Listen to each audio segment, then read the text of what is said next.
bersifat eukariotik, hidup bebas di lingkungan berair, atau sebagai parasit di dalam tubuh inang. Protozoa mampu bergerak menggunakan silia, flagela, atau spedopogia dan memiliki cara hidup heterotrof, yaitu memakan organisme lain. Ciri-ciri umum dan karakteristik filum protozoa yaitu organisme uniseluler atau bersel satu, eukariotik atau memiliki inti sel. Yang ketiga, hidup bebas di air atau sebagai parasit.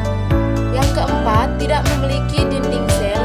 Yang kelima, ukuran mikroskopis. Yang keenam, heterotrof atau tidak berklorofil. Alat gerak dari filum protozoa yang pertama, Spodipogia atau kaki semu yaitu amoeba. Yang kedua, silia atau rambut getar yaitu paramecium.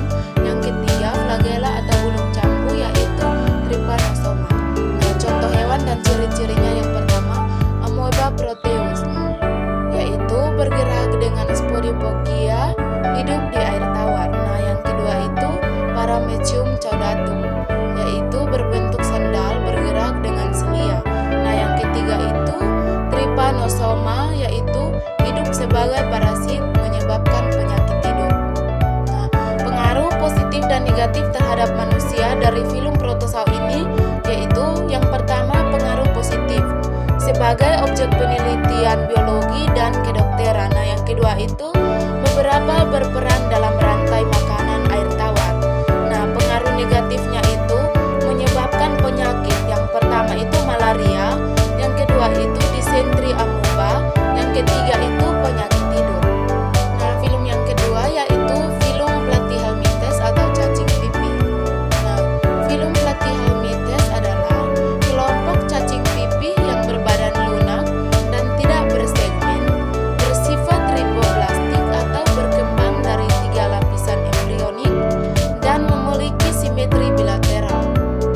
Beberapa hidup bebas di air, sedangkan sebagian besar bersifat parasit pada manusia.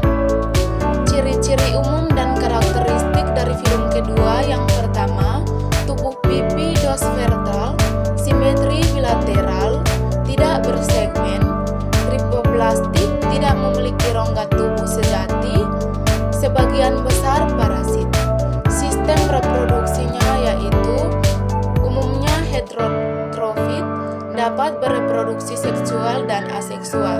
Nah, sistem pencernaannya itu hanya memiliki mulut tanpa anus. Filum yang kedua ini tidak memiliki alat gerak khusus, tetapi ia bergerak dengan otot tubuh dan silia pada permukaan tubuh atau jika hidup bebas. Nah, contoh hewan dan ciri-cirinya itu yang pertama, planaria, hidup bebas di air tawar, memiliki daya regenerasi tinggi. Yang kedua, cacing hati, parasit pada hati hewan ternak.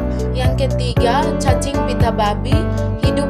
Pengaruh positif dan negatif dari filum kedua yang pertama, pengaruh positif, planaria digunakan untuk penelitian regenerasi sel.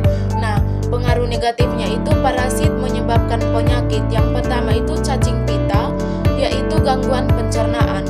Nah, yang kedua itu cacing hati, yaitu kerusakan hati. Nah, filum yang ketiga yaitu filum Nemathelminthes atau cacing giling.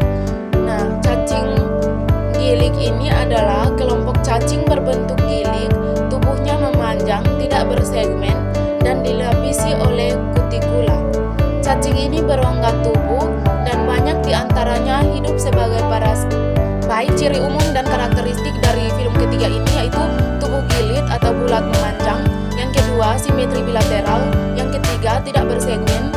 Yang keempat, rongga tubuh semu. Yang kelima, ditutupi kutikula. Sistem reproduksi dari filum ketiga yaitu umumnya gonokoris atau jantan dan betina terpisah, reproduksi secara seksual. Nah, sistem pencernaannya itu ada mulut, usus dan anus. Makanan melalui mulut dicernakan keluar lewat anus. Nah, alat gerak dari filum yang ketiga ini yaitu tidak memiliki alat gerak khusus, bergerak dengan kontraksi otot longitudinal. Nah, contoh hewan dan ciri-cirinya yang pertama, cacing perut, hidup di usus manusia. Nah, yang kedua yaitu cacing tambang, parasit yang menyerang usus kecil dan menyebabkan anemia. Yang kedua, Weyronia